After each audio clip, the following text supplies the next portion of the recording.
Si vous ne savez pas où vous allez, ou que vous ne connaissez pas votre cible, vous n'y arriverez jamais. La vérité. Travaillez dur, dormez moins. Dans cet épisode, l'acteur Idriss Elba va partager avec vous sa mentalité pour atteindre le succès. J'ai toujours admiré les gens qui avaient leurs choses organisées, leur vie organisée. J'ai toujours admiré quelqu'un qui, vous savez, avait une entreprise. Où je me souviens, croyez-le ou pas, Richard Branson, ok? Il était fascinant pour moi, à un jeune âge. Pas lui, mais juste le fait qu'il avait une entreprise à facettes multiples. Et j'ai toujours été fasciné en tant que jeune homme, avec l'idée de « Pouvez-vous utiliser plus de 10% de votre cerveau à tout moment ?» Et Richard Branson doit sûrement faire ça. Mes parents ont travaillé très dur. Ils venaient de, vous savez, l'ouest de l'Afrique et sont venus en Angleterre avec pas beaucoup. Je voulais travailler aussi dur qu'ils l'ont fait, dans mon domaine. L'accomplissement. L'accomplissement est une source d'inspiration pour moi. Les gens qui le font. Quelqu'un qui lundi ne savait pas comment le faire. On arrive à vendredi et il peut le faire. Ça, c'est inspirant pour moi. Je n'ai pas peur d'échouer. Je n'ai pas peur de tomber, de faire une erreur. Ceci, très souvent, paralyse les gens au début, d'entrer trop dans quoi que ce soit. La première fois que j'ai pris un équipement de DJ, j'étais nul.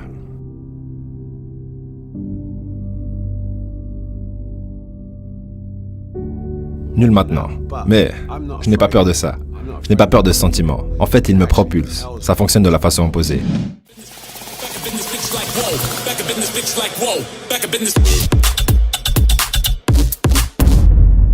Je suis comme un gars plein d'énergie. Comme je peux faire 18-22 heures par jour facilement.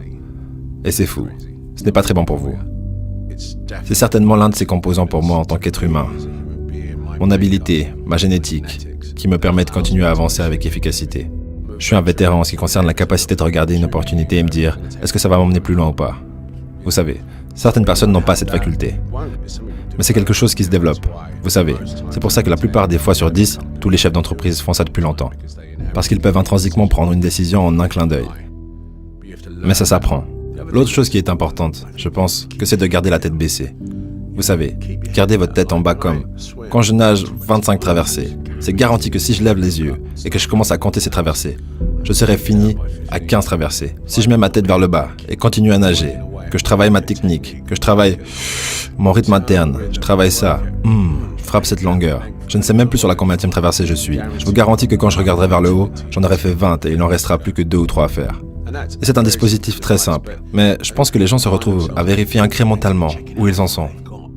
Je dirais qu'il existe 3 catégories en ce qui concerne les orientations mentales. Vous avez sûrement déjà entendu cette personne est orientée résultat.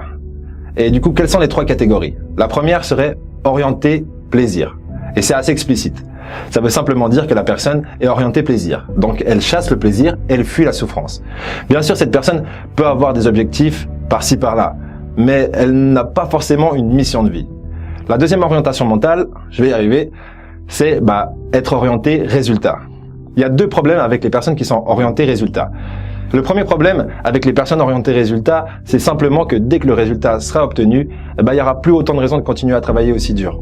Parce qu'on sait tous que maintenir un résultat est beaucoup moins excitant qu'obtenir un nouveau résultat. Et le deuxième problème, c'est simplement nos croyances limitantes, qui risquent de nous faire choisir un résultat souhaité trop bas.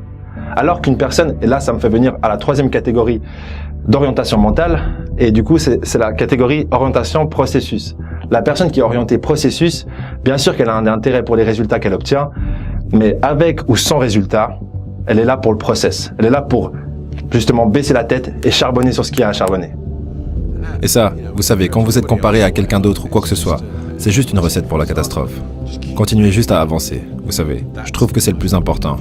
Je pense qu'un grimpeur en montagne vous dirait probablement la même chose. Vous savez, il n'y a pas de sens à regarder la différence entre escalader 30 mètres et 500 mètres. C'est un point de vue. Vous ne savez pas quand vous arriverez au sommet jusqu'à ce que vous y arrivez, l'ami. Et c'est de ça que vous devez vous rappeler. Donc c'est une partie de mon fonctionnement pour mes actions journalières. C'est, vous savez, juste d'y aller. Et ne pas regarder en bas.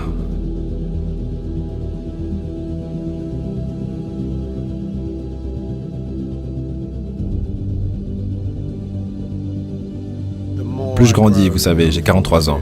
À ce point, je me considère comme un homme d'âge moyen. Et le bonheur, est sans aucun doute la meilleure chose que je m'efforce d'atteindre. La santé et le bonheur, je ne plaisante pas. Tout ça ne veut rien dire si je n'en suis pas heureux. Ma révélation a été effectivement de décider que je voulais être un acteur et entrer dans une université d'art dramatique.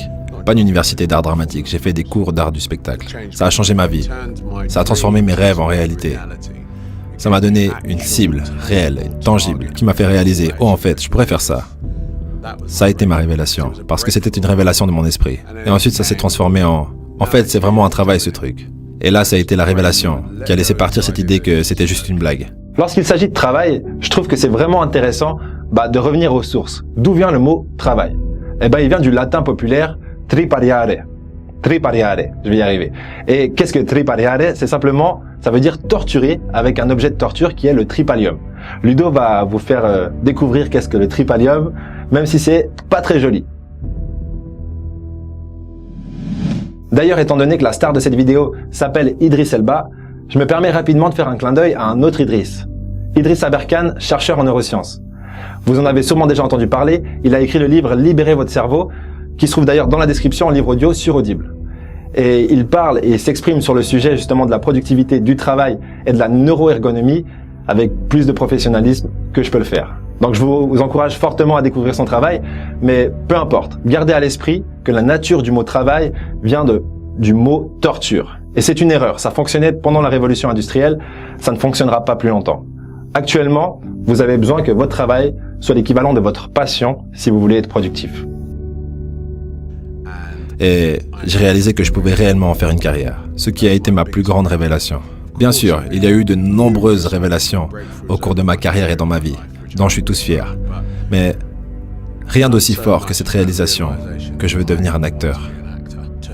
Pour prospérer, donc quoi que vous fassiez, s'il vous plaît, comprenez votre terrain. Sachez quelle est votre cible. N'essayez pas de la deviner. Soyez aussi bien informé que l'homme qui suivra. Parce que ça, c'est votre essence. C'est votre carburant pour vous faire avancer.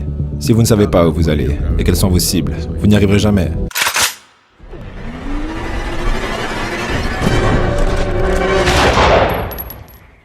La vérité. Travaillez dur, dormez moins. Avec le temps, j'ai réalisé que la question n'a jamais été « Que faut-il que je fasse aujourd'hui pour pouvoir avoir terminé ?» Pour pouvoir terminer ma journée. La question n'est pas ça. Au contraire, la question est « Qu'est-ce que je dois faire pour pouvoir durer plus longtemps ?» Aujourd'hui, demain et après-demain. N'oubliez pas ça, et si la vidéo vous a motivé, n'oubliez pas de lâcher un pouce en l'air et de motiver un ami en retour en partageant cette vidéo. Et restez comme d'habitude jusqu'à la fin de l'épisode avec nous pour découvrir le prochain épisode qu'on découvre tout de suite. Ces jours où je suis fatigué, ou usé, ou juste fondamentalement fatigué de charbonner. Qu'est-ce que je fais ces jours-là ?